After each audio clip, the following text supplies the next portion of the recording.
Good morning from me and Jimmy.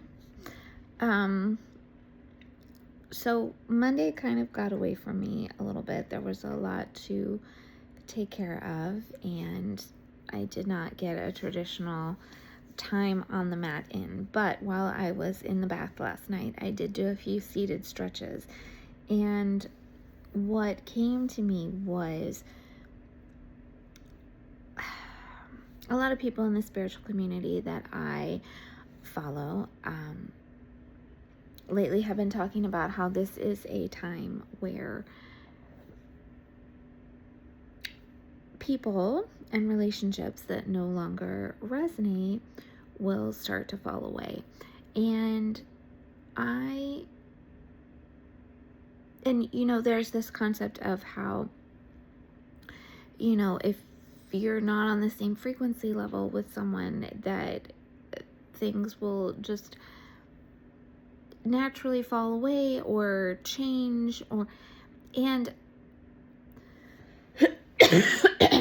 I guess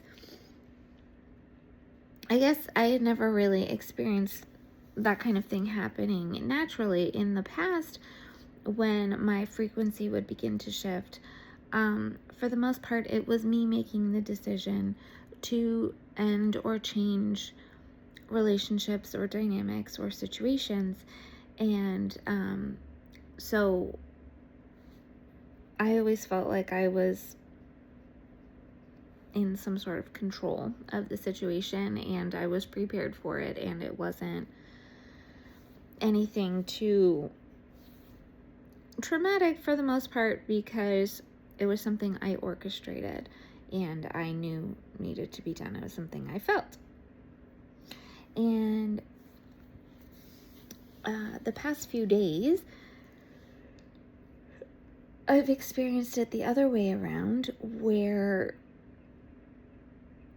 the universe was flat out showing me that the vibes were just not vibing and the frequencies were not a match. And it was very interesting because it wasn't in a way where it was like hurtful or obnoxious or dramatic.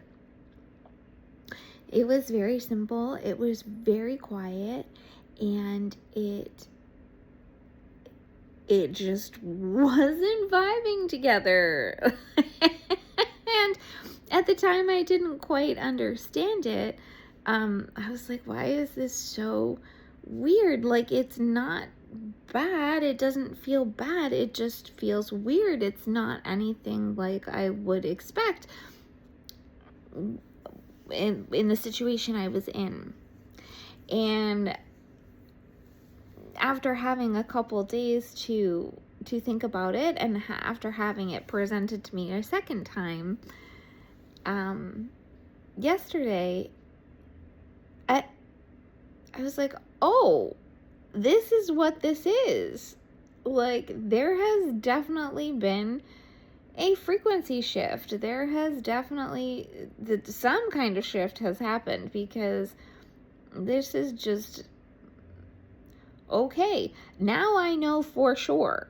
Now I know for sure the more frequency shifts are coming. Now I know for sure that my life is going to shift and change, because clearly there are things about my life that are just no longer a vibrational match. And I am so excited for what is coming. So let's stay tuned, and hopefully I will get on the mat again today, and there will be another musing update later. Love you guys.